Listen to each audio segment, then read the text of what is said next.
Baik, adik-adik semua, selamat pagi. Pagi. Baik, terima kasih atas antusias adik-adik pada pagi hari ini. Di sini perkenalkan, kakak namanya Abu Putri Atnaswari, biasanya dipanggil Kak Atnya. Kakak dari mahasiswa program studi bimbingan dan konseling semester 6 dari Universitas Pendidikan Desa. Nah, sebelum pembelajaran pada pagi hari ini kita mulai, langkah baiknya kita berdoa dulu ya bersama-sama ya. Di sini siapa yang biasanya mimpin untuk berdoa? Oh ya, boleh dipimpin ya? Boleh di tempat aja. Baik, sebelum memulai pembelajaran hari ini, ada baiknya kita untuk berdoa menurut agama dan keyakinan masing-masing. Berdoa.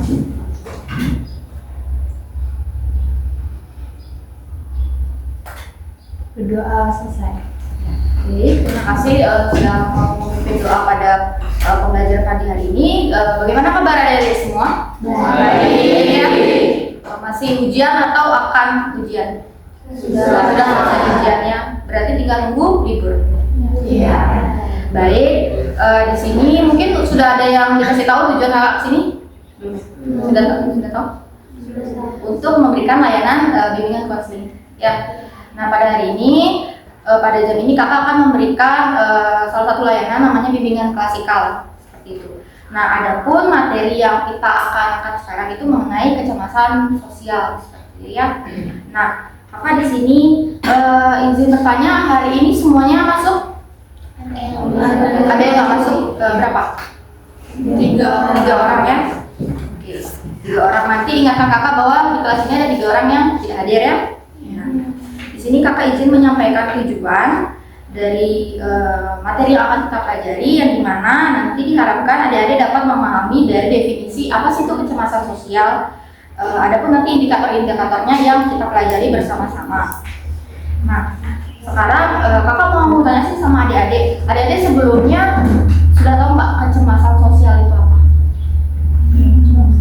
Enggak tahu ya. Kalau gitu kakak izin untuk menjelaskan bahwa kecemasan sosial itu sendiri adalah salah satu bentuk gairah fisiologis yang merugikan dalam situasi sosial atau situasi performatif yang melibatkan kemungkinan individu dievaluasi oleh orang lain.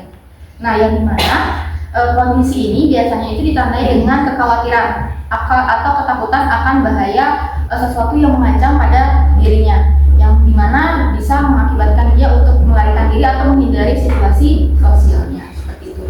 Nah, dari yang kakak jelaskan sudah tergambarkan nggak menurut kalian kecemasan sosial itu seperti apa? Tergambarkan ya? Ada yang bisa kasih contohnya? Kayak overthinking. Iya, overthinking saat mau ujian, pasti kan rasanya ada yang berdebar nilainya seperti itu. Nah, oke. Di sini kakak mau menjelaskan dari definisi tersebut ada 3 indikator gitu deh. Nah, salah satunya adalah gairah fisiologis yang merugikan, yang dimana artinya kondisi di mana dorongan atau semangat kuat yang terkait dengan fungsi tubuh atau biologis yang justru menimbulkan dampak negatif atau kerugian. Contohnya seperti gini, kalau kalian mau tampil di depan kelas, mau praktikkan sesuatu yang kalian buat, pasti kan kalian grogi tuh, pasti ada yang mules kan? Nah, itu adalah salah satu contoh dampak fisiologisnya.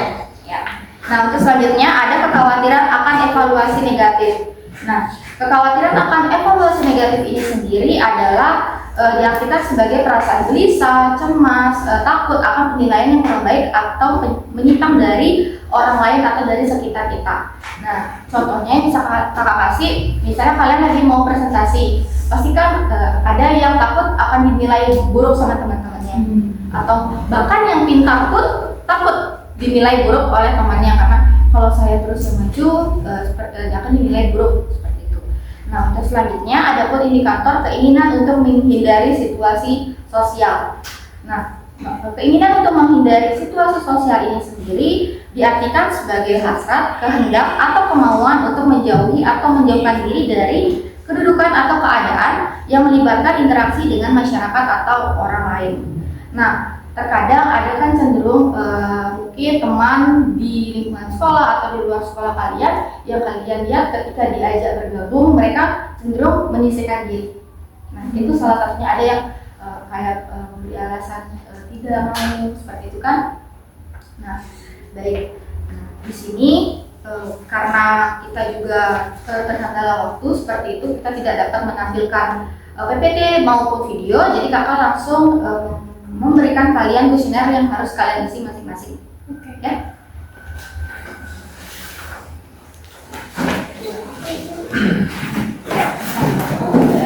Bisa dibagikan di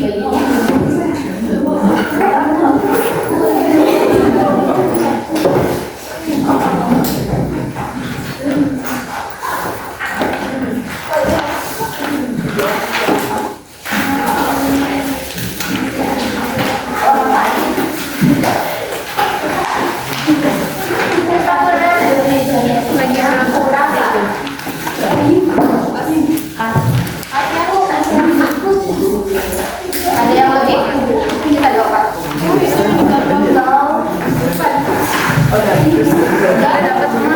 Sudah semua? Oh, sudah semua ya? Baik. Oke.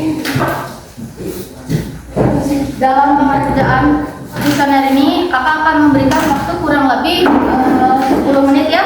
Adik-adik bisa isi mulai dari identitas, yang dimana di sana ada kolom nama, kelas, dan nomor absen. Lalu di sana nanti ada 30 butir pernyataan yang adik-adik bisa isi sesuai dengan kondisi adik masing-masing ya.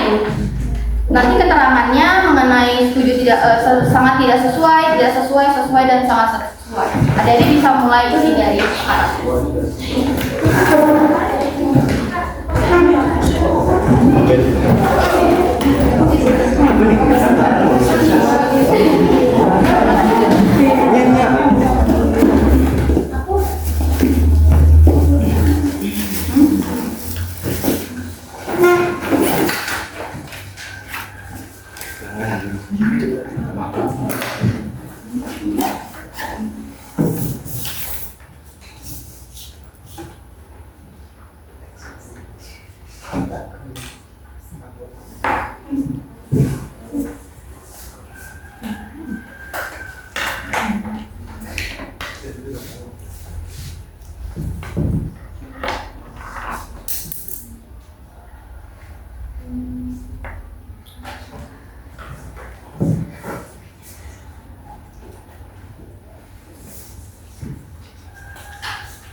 Oke, waktunya kakak kasih lagi 2 menit ya.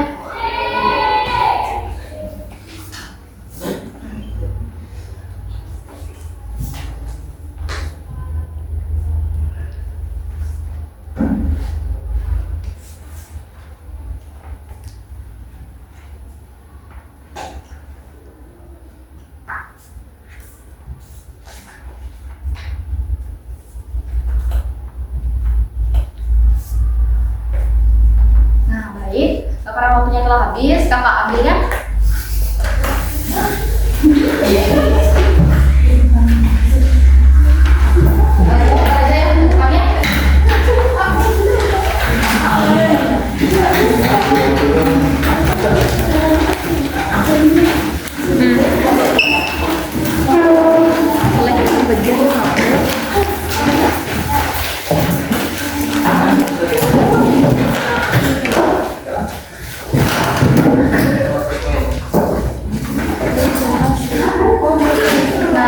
Jadi semuanya sudah mengisi ya? Sudah. Baik. Nah, karena adik-adik semua sudah mengisi kuesioner mengenai kecemasan sosial pada layanan bimbingan klasikal ini, maka kakak akan memberikan kesimpulan bagi adik-adik itu. Nah, seperti yang kakak kasih tahu tadi, bahwa kecemasan sosial itu ditandai dengan adanya kekhawatiran atau ketakutan akan sebuah bahaya psikologis yang mengganggu kita, baik nanti diberikan pada respon tubuh kita seperti itu. Nah, untuk mempersingkat waktu, karena waktu kakak juga terbatas pada layanan ini, maka pada bimbingan klasikal ini kakak bisa cukupkan dan akan kita lanjutkan pada bimbingan kelompok selanjutnya. Dan hasil rekapan dari kalian yang sudah mengerjakan kuesioner ini akan kakak pilih beberapa orang yang akan melanjutkan ke bimbingan kelompok seperti itu. Baik, kakak ucapkan terima kasih kepada adik-adik yang sudah mengikuti layanan bimbingan kelas kali. Oke, baik. Selamat pagi semuanya. Di sini kakak akan melanjutkan dari sesi layanan sebelumnya. Yang sebelumnya adalah layanan bimbingan klasikal. Sekarang kita akan mengadakan bimbingan kelompok. Nah, tadi kakak sudah memilih 10 siswa yang tergabung dalam bimbingan kelompok ini.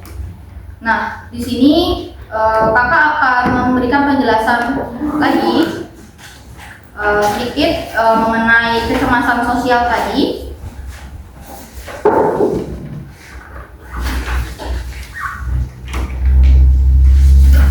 Nah, mungkin adik-adik bisa mempersiapkan pulpen dan bukunya ya.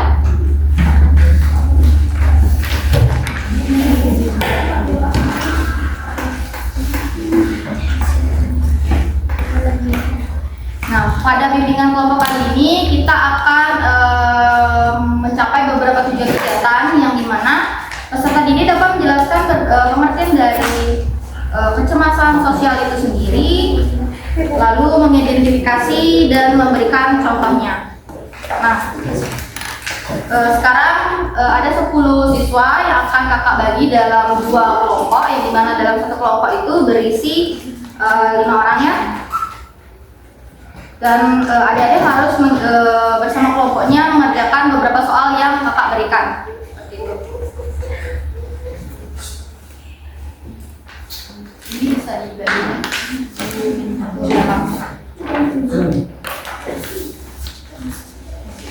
Oke. Sekarang adik-adik bisa mulai dari perwakilan mengisi ketua kelompok, mengisi dari identitas, kelas, beserta tanggalnya.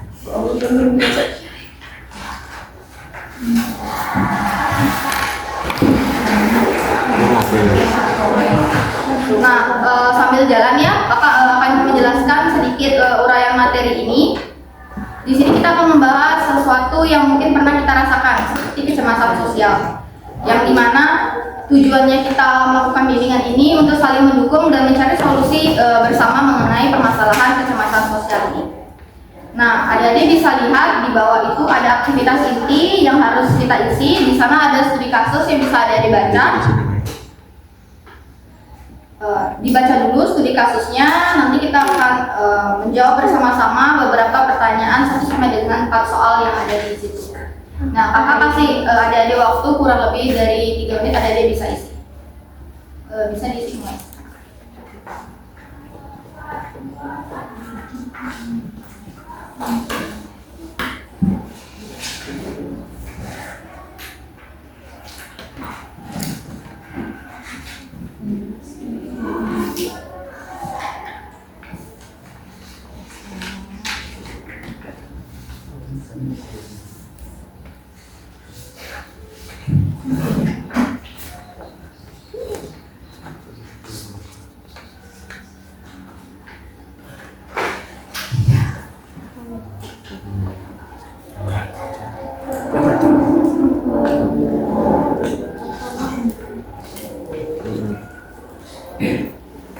Oke, semuanya sudah diisi?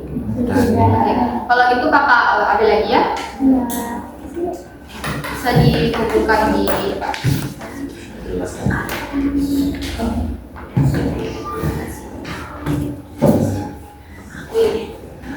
Nah, adik-adik sudah mencoba menjawab beberapa pertanyaan yang ada di sini.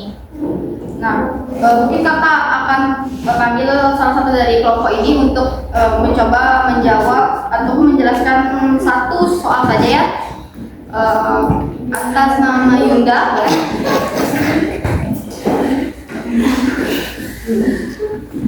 Maju aja ke depan, nggak apa-apa kita membacakan satu soal aja. Ini nggak apa-apa. Kerja bagus. Sini ada nama. Boleh dibacakan.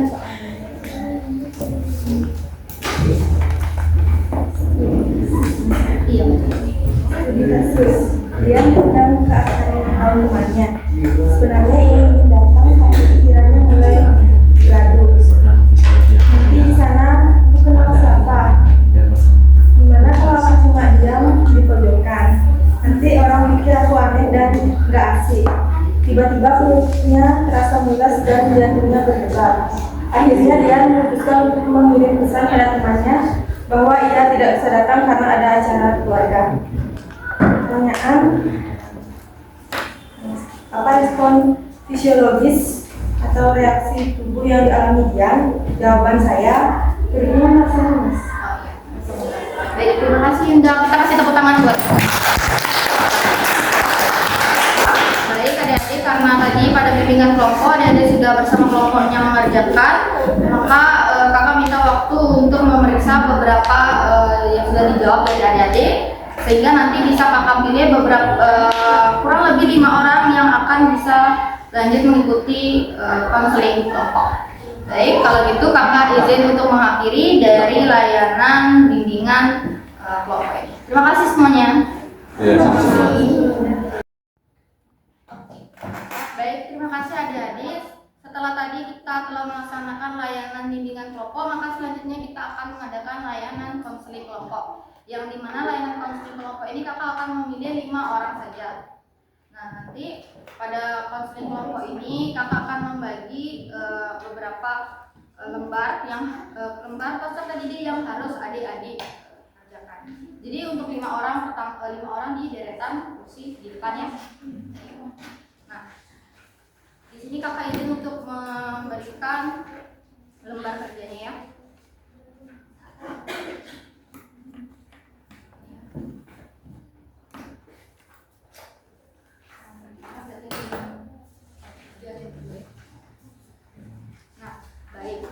Nah, pada layanan konseling kelompok ini kita masih membahas mengenai kecemasan sosial, namun pada skala yang lebih kecil seperti itu. Nah, kakak izin untuk menjelaskan lebih rinci lagi mengenai kecemasan sosial itu adalah perasaan takut atau gugup yang muncul ketika seorang berada dalam situasi sosial, seperti berbicara di depan kelas atau berkenalan dengan orang baru. Nah, gejalanya bisa berupa jantungnya yang berdebar, atau berkeringat dingin, atau tangannya yang gemeteran, merasa malu untuk berbicara karena takut dinilai negatif dan ingin menghindari dari situasi tersebut. Nah, seperti itu. Nah, sekarang kita akan melakukan beberapa diskusi soal yang adik-adik bisa lihat pada lembar pertama. Nah, sekarang kakak akan mau bertanya sama adik-adik. Dari yang adik-adik sadari, contoh situasi yang bisa membuat seorang merasa cemas itu apa? Bisa disebut? Kira-kira contoh situasi yang bisa membuat seseorang itu merasa cemas. Orang tua meninggal. Saat minta di depan. Iya, saat minta di depan. Ada lagi? Seperti tadi temennya. Kalau yang tadi itu bisa juga dijadikan contoh, temennya ya gugup. Sebenarnya temennya bisa hanya malu saja karena mungkin pertama kali ketemu kakak sama teman-teman kakak, takut akan penilaian juga dari kakak. Nah, untuk pertanyaan selanjutnya, mengapa kita takut dinilai negatif sama orang? Kenapa kita bisa takut dinilai negatif oleh orang lain? Karena di situ titik rendah kita, karena kita kurang percaya diri. Tapi kita masih bisa untuk meningkatkan rasa percaya diri kita. Nah, untuk pertanyaan selanjutnya, bagaimana cara kita mendukung teman yang merasa cemas? Misalnya kalian punya teman yang merasakan kecemasan sosial, kalian itu bagaimana cara memberikan dukungannya? Menenangkan. Terus apa lagi? Memberi semangat. Ada lagi? Nggak ada? Oke. Nah, untuk sejauh ini apakah ada yang mau ditanyakan lagi mengenai kecemasan sosial? Tidak ada. Baik. Kalau begitu kakak izin untuk mengambil kembali lembar yang kakak berikan.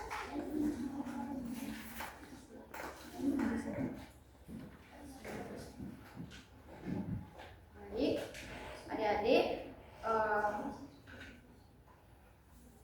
tadi kita telah melaksanakan layanan konseling kelompok dengan skala yang lebih kecil yaitu 5 orang. Maka selanjutnya kakak akan melaksanakan dari layanan konseling individu yang akan kakak pilih salah satu dari kalian. Baik, kalau begitu kakak izin untuk menyelesaikan layanan pada layanan konseling kelompok ini. Terima kasih semuanya.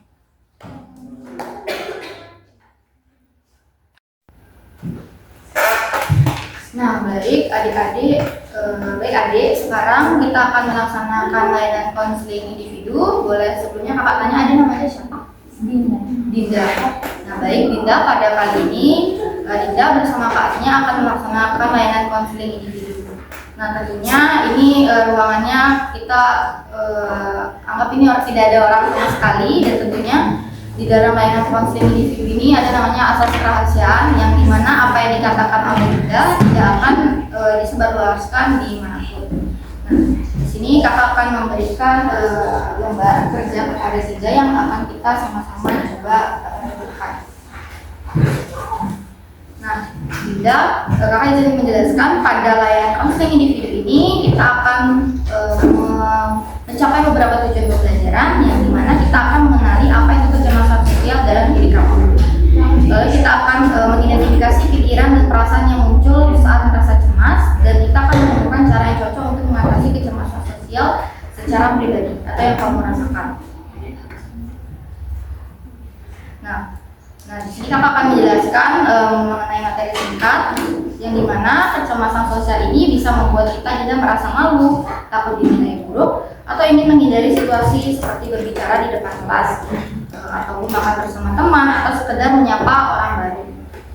Nah, tentunya perasaan-perasaan ini adalah hal yang wajar, tapi penting untuk kita pahami agar hal tersebut tidak menghambat kehidupan sosial kita. Nah, Dinda, adapun aktivitas inti yang dimana ada semua refleksi diri.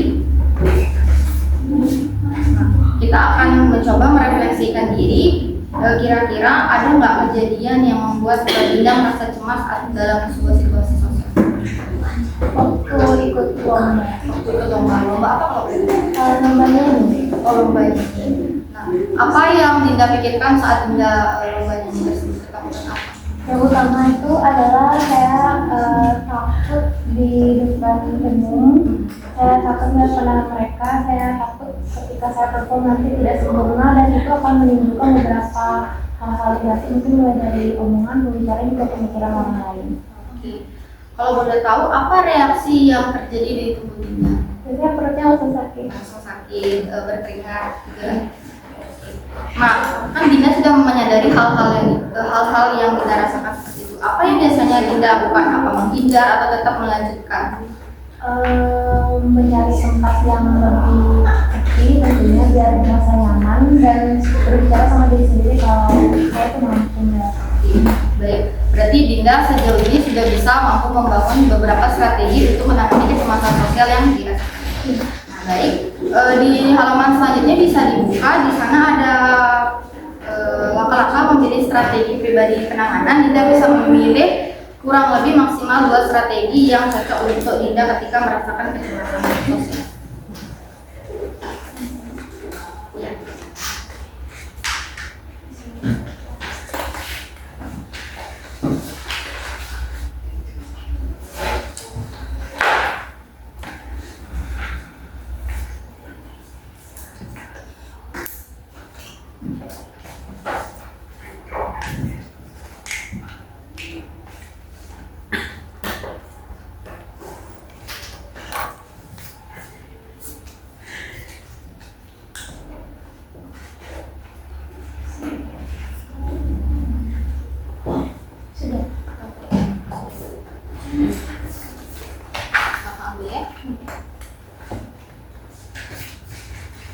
Oke, baik Dinda, terima kasih. Sejauh ini dari yang kakak lihat, tentunya Dinda sudah bisa untuk memilih strategi ataupun menyadari apa sih yang sebenarnya Dinda rasakan. Dan dari apa yang Dinda sudah kerjakan di sini, kakak bisa lihat bahwa sejauh ini Dinda mampu membuat strategi yang sekiranya bisa Dinda coba ataupun Dinda lakukan ke depannya. Baik Dinda, maka karena sudah selesai layanan konseling individu ini, kakak ucapkan terima kasih. Nanti kakak akan memberikan hasilnya jika kita memerlukan layanan konseling selanjutnya. Terima kasih.